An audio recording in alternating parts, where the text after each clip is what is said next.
ఉగాది వెనుక ఒక అద్భుతమైన పురాణ రహస్యం ఉంది. బ్రహ్మదేవుడు ఈ సృష్టిని చైత్ర శుద్ధ పాడ్యమి నాడే ఈ అనంతమైన విశ్వాన్ని సృష్టించాడు. అందుకే దీన్ని యుగాది, యుగా ప్లస్ ఆది అంటే ఒక కొత్త కాలానికి ప్రారంభం అంటాం. కోట్లాది సంవత్సరాల క్రితం ఈ అనంత విశ్వం అంతా చీకటిగా, శూన్యంగా ఉండేది.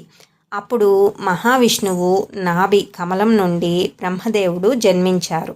సృష్టి చేయమని విష్ణుమూర్తి ఆజ్ఞాపించగా బ్రహ్మదేవుడు తపస్సు చేసి ఏ రోజు అయితే సూర్యుణ్ణి, చంద్రుణ్ణి, నక్షత్రాలను మరియు ఈ ప్రకృతిని సృష్టించాడో ఆ రోజే చైత్ర శుద్ధ పాడ్యమి అంటే మన ఉగాది.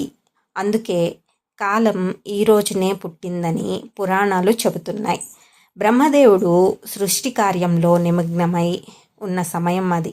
ఆయన నోటి నుండి పవిత్రమైన వేదాలు వెలువడుతున్నాయి. ఆ వేదాలే ఈ సృష్టికి ప్రాణాధారం, ధర్మానికి మూలం. అదే సమయంలో సోమకాసురుడు అనే అసురుడు గర్వంతో రగిలిపోయాడు.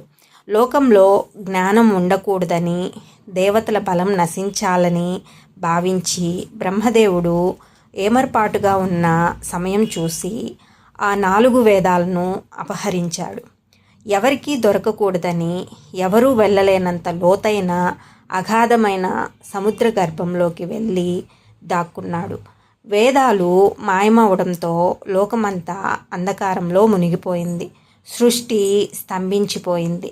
దేవతలు భయంతో వణికిపోయారు. వేదాలు లేకపోతే సృష్టిలో జ్ఞానం ఉండదు, ధర్మం నశిస్తుంది. జ్ఞానం లేని లోకం దిక్కుతోచని స్థితిలో ఉన్నప్పుడు రక్షకుడిగా శ్రీ మహావిష్ణువు రంగంలోకి దిగారు. లోకాన్ని ముంచేస్తున్న చీకటిని చీల్చుతూ శ్రీ మహావిష్ణువు తన మొట్టమొదటి అవతారమైన మత్స్యావతారం ధరించారు. అగ్నిపర్వతమంత పరిమాణం ఉన్న ఒక భారీ చాప రూపంలో ఆయన అగాధ సముద్రంలోకి దూకారు. సముద్రం అట్టడుగున దాక్కున్న సోమకాసురుని ఆ మహా చేప కనిపెట్టింది. ఆ అసురుడికి, అనంతుడికి మధ్య భీకరమైన యుద్ధం జరిగింది.